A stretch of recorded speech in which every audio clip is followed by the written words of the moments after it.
Today we delve deep into the chilling abyss of the dark web, where true terror resides. Brace yourself for 3 bone-chilling tales that will haunt your nightmares and make you question what lurks in the hidden corners of the web. These are not your average ghost stories.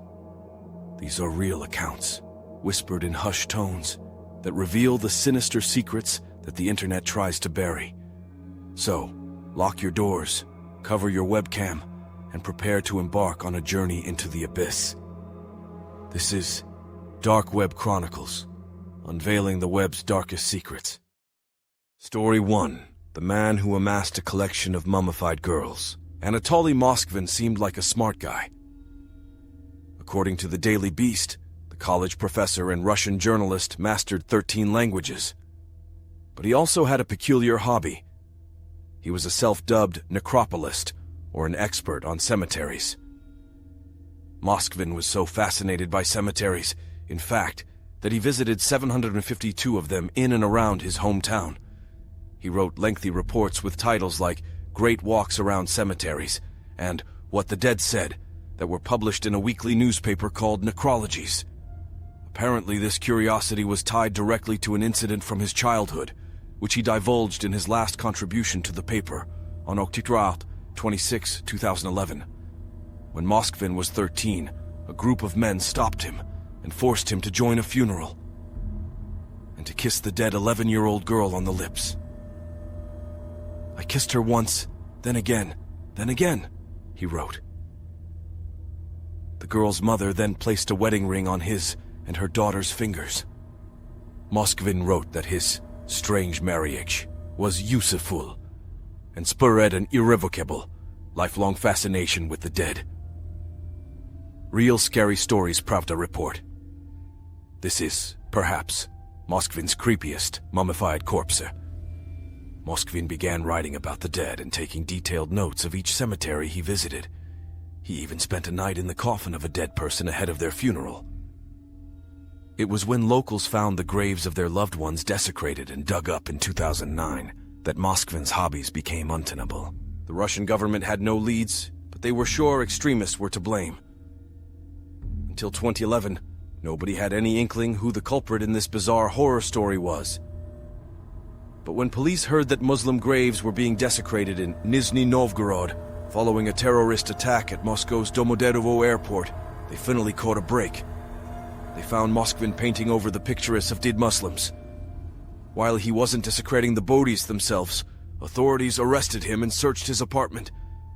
That's when they realized they'd stumbled upon a real-life horror story. Countless life-size dolls littered the apartment, which Moskvin shared with his parents.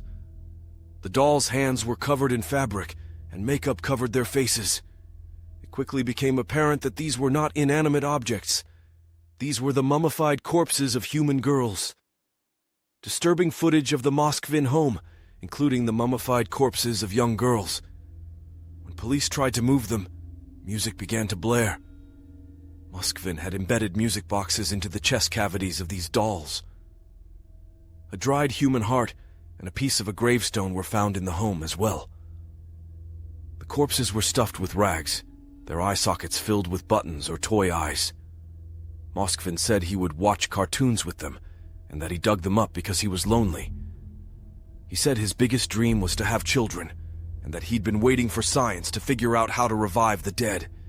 His parents had no idea.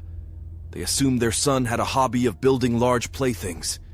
In court, their son confessed to 44 counts of abusing graves and dead bodies. I still find it hard to grasp the scale of his sickening work.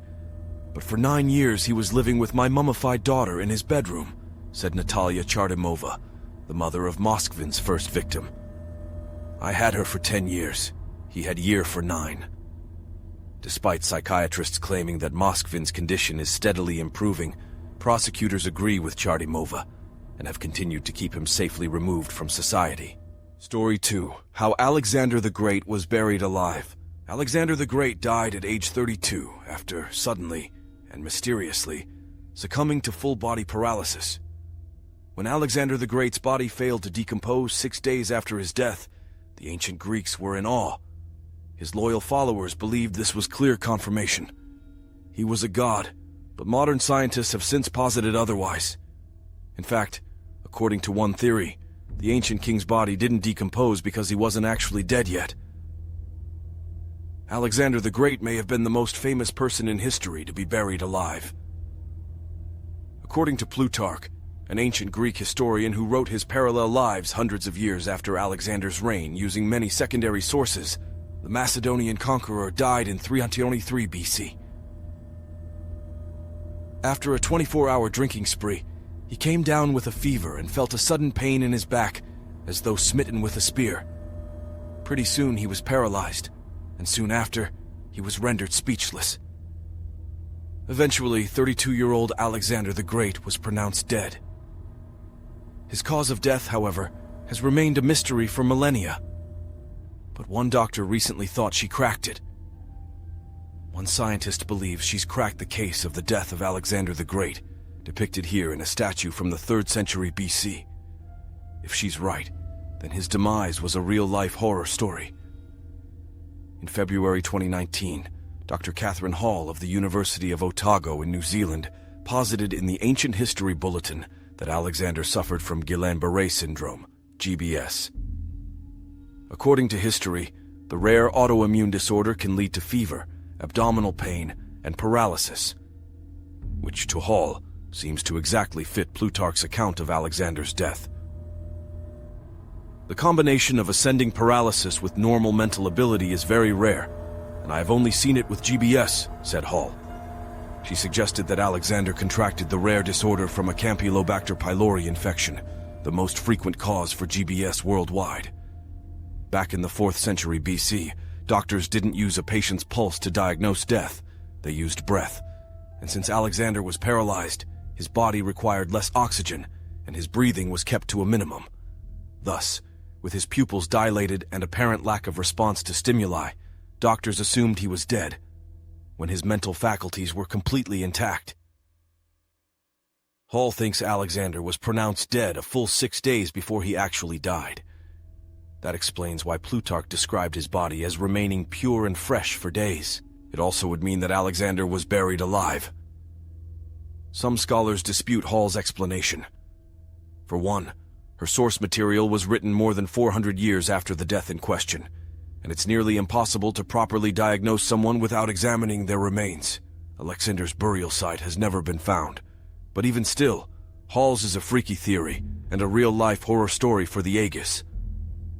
I wanted to stimulate new debate and discussion, and possibly rewrite the history books by arguing Alexander's real death was 6 days later than previously accepted, Hall said. The enduring mystery of his cause of death continues to attract both public and scholastic interest, she said. The elegance of GBS diagnosis for the cause of his death is that it explains so many, otherwise diverse elements, and renders them into a coherent whole. It's a tidy diagnosis, but it means that Alexander the Great, the bright military mind who conquered half the planet, may very well have witnessed his own funeral. Story 3.